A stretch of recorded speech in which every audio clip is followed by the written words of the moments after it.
Once again, welcome back students to your channel My New School. This is Amit Sharma. आज की हम इस video में क्लास 11th के चैप्टर 3 ट्रिग्नोमेट्रिक फंक्शंस का जो हमारा नेक्स्ट टॉपिक है ट्रिग्नोमेट्रिक टेबल.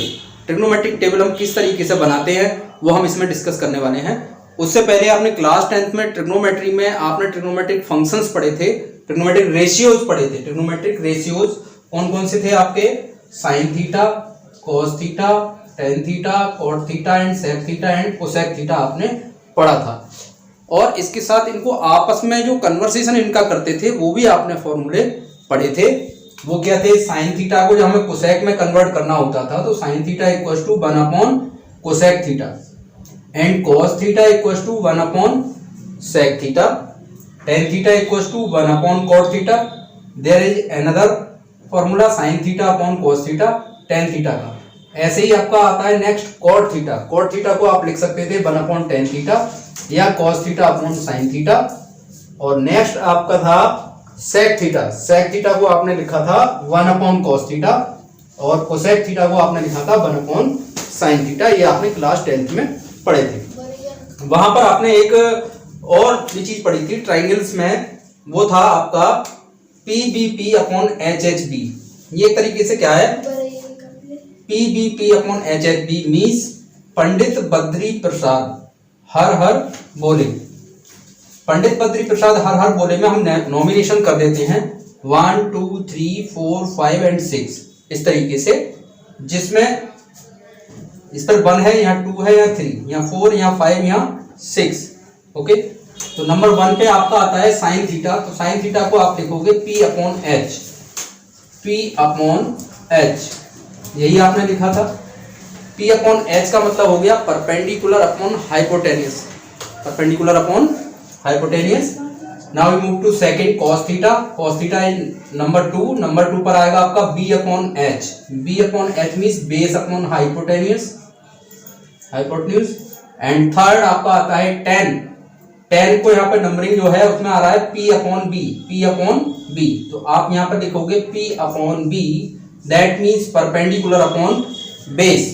नेक्स्ट आपका है cot theta. Cot theta number 4 पर है तो आप इसको रिवर्स ऑर्डर में लिखना शुरू करोगे, मतलब B अपॉन P. तो आप इसको लिखोगे B upon P. That means base upon perpendicular. Next आपका है sec theta. Sec theta is on number 5 तो H upon B hypotenuse upon base. And last आपका आ गया कोसेक. कोसेक इक्वल टू यहां से आएगा नंबर 6 पर H upon P. That means hypotenuse upon perpendicular. इस तरीके से आपने क्लास 10th में इनका कन्वर्सेशन पढ़ा था और परपेंडिकुलर, हाइपोटेन्यूज और बेस में कन्वर्सेशन करके अपने पाइथागोरस थ्योरम से अदर ट्रिग्नोमेट्रिक रेशियो की वैल्यू भी आपने फाइंड आउट की थी. यहां पर इन फॉर्मूला का यूज तो होना ही होना है, लेकिन हमारा जो टॉपिक है वो है trigonometric table. What is the topic? Trigonometric table. That means angles के लिए. एंगल्स हम ले रहे हैं 0 degree, 30 degree, 45 degree, 60 degree and 90 degree. तो मैंने एक लाइन में तो एंगल्स लिख लिए हैं. ये सारे एंगल्स हैं आपके. और वर्टिकल लाइन में मैंने ट्रिग्नोमेट्रिक रेशियोज लिखे हैं. Trigonometric ratios sine theta, number 2 cos theta, number 3 tan theta, number 4 cot theta, number 5 sec theta, number 6 cosec theta. अब इसको बनाने के लिए आप सबसे पहला जो एंगल है, सबसे पहला जो ट्रिग्नोमेट्रिक रेशियो है साइन, उसकी वैल्यूज को आप लिख लीजिए, उसको लर्न कर लीजिए. साइन 0 की वैल्यू 0. हालांकि हम बना भी सकते हैं, वो हम बाद में डिस्कस करेंगे. साइन थीटा को 1 upon 2, sine 45 1 upon root 2, sine 60 root 3 upon 2 and sine 90 is 1. ये आपको एक सिंगल लाइन आपको याद करनी है. केवल किसके लिए याद करनी है? साइन के लिए आपको लर्न करनी है कि साइन 0 की वैल्यू क्या होती है, साइन 30 की वैल्यू क्या होती है, साइन 45 की क्या होती है, साइन 60 की क्या होती है और साइन 90 की क्या होती है. अब हम मूव करते हैं कॉस पर. कॉस में सिंपली इसी टेबल को आप रिवर्स ऑर्डर में लिखना शुरू कर दो बैक साइड से. दैट मीन्स 1 यहां पर है तो आप 1 यहां पर लिखेंगे. फिर सेकेंड आपका क्या आएगा? Root 3/2 and next 1 upon root 2. After that 1 upon 2, after that 0. आपका कॉस की टेबल आपकी बन गई. दैट मीन्स कॉस 0 की वैल्यू आपकी 1 होगी cos 30 की वैल्यू √3/2, cos 45 की वैल्यू 1/√2, cos 60 की वैल्यू 1/2 एंड cos 90 की वैल्यू आपकी 0। ओके स्टूडेंट्स, नेक्स्ट आपका आता है tan।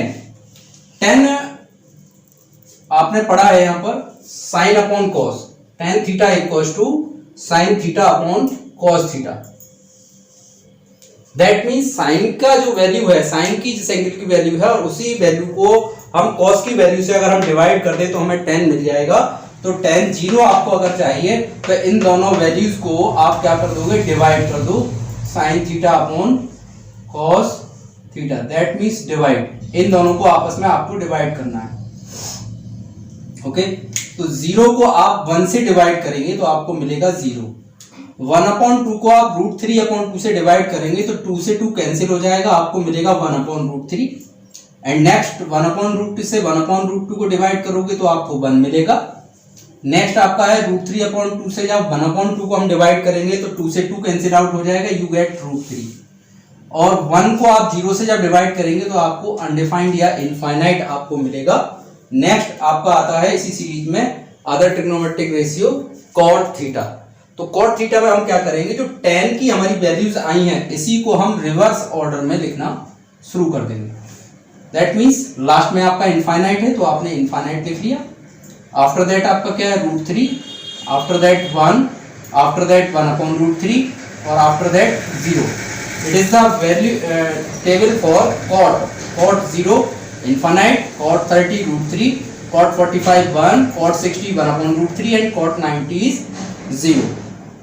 और इसको हम cot इक्वल्स टू 1/10 से भी फाइंड आउट कर सकते थे। 1/10 दैट मीन्स जो tan की वैल्यू है उसका रेसिप्रोकल करने, मतलब 1 के अपॉन में लिखने।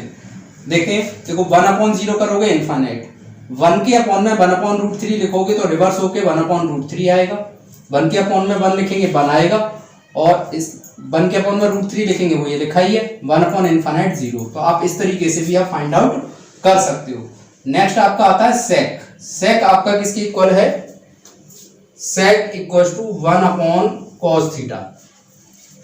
तो आपकी जो cos वाली टेबल है उसको रेसिप्रोकल कर दीजिए, दैट मींस 1 के अपॉन में लिखना शुरू कर दीजिए। तो 1 के अपॉन में 1 लिखेंगे तो आपको 1 मिलेगा 1/cos थीटा, और ऐसे ही 1 के अपॉन में √3 अपॉन लिखेंगे तो 2/√3। इसको रिवर्स करना है, 1/√2 का हो जाएगा √2, 1/2 का 2 और 1/0 infinite. Now you have to find last trigonometric ratio cosec theta for angles. इसको आप अगेन रिवर्स कर दीजिए तो आपको मिलेगा इनफाइनाइट, और लास्ट में आपका क्या है 2 है, फिर आपका क्या आएगा √2, नेक्स्ट 2/√3 एंड 1।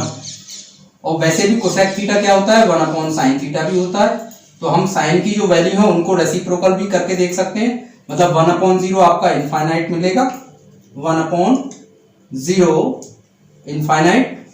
1 के अपॉन में 1/2 लिखेंगे तो आपको 2 मिलेगा, 1 के अपॉन में 1/√2 लिखेंगे तो √2 मिलेगा, 1 के अपॉन में आप √3/2 को लिखोगे तो 2/√3 मिलेगा, 1 के अपॉन में 1 लिखेंगे तो 1 मिलेगा। तो इस तरीके से आपकी ट्रिग्नोमेट्रिक रेशियोज की एंगल्स के लिए जो हमारी टेबल है ट्रिग्नोमेट्रिक टेबल, वो इस तरीके से हमारी बन जाती है। ये कुछ नेसेसरी एंगल्स के लिए बनाई गई है, 0, 30, 45, 60 एंड 90 डिग्री। इसके ऊपर भी जो एंगल्स होते हैं 90 के बाद, जैसे 120 आएगा, 135 आएगा या 270 आएगा, 300 ऑनवर्ड जो एंगल होते हैं उनके लिए भी हम इन ट्रिग्नोमेट्रिक रेशियोज की वैल्यू फाइंड आउट कर सकते हैं। वो हम इसके बाद वाली वीडियोस में, इसके बाद जो हमारे सीरीज आएगी वीडियो की, उसमें हम डिस्कस करेंगे। उसका नाम था ASTC रूल। अब यहाँ पर एक इंपॉर्टेंट थिंग और डिस्कस करते हैं। जैसे यहाँ पर हमने लिखा था पंडित बद्री प्रसाद हर हर बोले से, जैसे P/H है, ये B/H है। तो स्टूडेंट्स को अक्सर कंफ्यूजन ये रहता है कि हम बेस किसको लें और परपेंडिकुलर किसको लें और हाइपोटेन्यूस किसको लें। तो आप बेसिकली ये ध्यान रखिए आपका एंगल कहाँ है। एंगल आपका थीटा यहाँ पर है, दैट मीन्स ये वाली साइड आपकी बेस रहेगी, और जस्ट इसके परपेंडिकुलर है या अपोजिट साइड है वो आपकी परपेंडिकुलर होगी, और ये हाइपोटेन्यूस होगी। नेक्स्ट मैंने एंगल यहाँ पर लिया है C पर, यहाँ पर एंगल C ये है, तो जहां पर एंगल है वो आपका क्या हो जाएगा, बेस हो जाएगा, और इसके अपोजिट वाली साइड परपेंडिकुलर हो जाएगी, लेकिन हाइपोटेन्यूस या हाइपोटेन्यूज आपका सेम रहेगा। इस बात को आप ध्यान रखेंगे। ओके स्टूडेंट्स, तो इस पर जो प्रॉब्लम्स हैं, फॉर एग्जांपल मैं एक क्वेश्चन आपको बता रहा हूं, you have to find the value of sin 30 plus 2 cosec 90 degree plus tan 30 degree. आपको इसको इवेल्युएट करना है, तो आपको किसकी नीड पड़ेगी, इस टेबल की जरूरत पड़ेगी। तो आप टेबल को बनाना सीख चुके हैं। तो sin 30 की वैल्यू आपकी क्या है, sin 30 की वैल्यू है हमारी 1/2 प्लस 2 कोसेक 90 आपका कितना है, 1 है, और tan 30 आपका कितना है, tan 30 इज 1/√3। आपने इसमें वैल्यूज लगानी। अब हम इसको सिंप्लीफाई कर लेते हैं। तो यहाँ पर एलसीएम आपका आ जाएगा 2√3, तो यहाँ पर 2√3 आ गया, तो यहाँ पर आएगा √3 प्लस यहाँ पर 1 है तो 2√3 की 2 से मल्टीप्लाई करेंगे 4√3 प्लस यहाँ √3 है तो 2 की मल्टीप्लाई होगी सिंपली 2, तो ये आपका आ गया 4√3 और 1√3 आपका हो गया 5√3 अपॉन 2√3 और प्लस में आपका कितना था 2। It is the required solution of this question. इस तरीके से आप फाइंड आउट कर सकते हैं। ओके स्टूडेंट्स, तो आपने आज की इस वीडियो में जो सीखा, क्या सीखा, ट्रिग्नोमेट्रिक टेबल्स को आपने बनाना सीखा था। अब हम इसके बाद नेक्स्ट वीडियो में डिस्कस करने वाले हैं ट्रिग्नोमेट्रिक टेबल के जो हायर एंगल्स होते हैं उनको हम डिस्कस करेंगे, हम किस तरीके से फाइंड आउट कर सकते हैं। ASTC रूल, वो हमारा नेक्स्ट टॉपिक आने वाला है। ओके स्टूडेंट्स, तो वॉच करते रहिए और वीडियोस।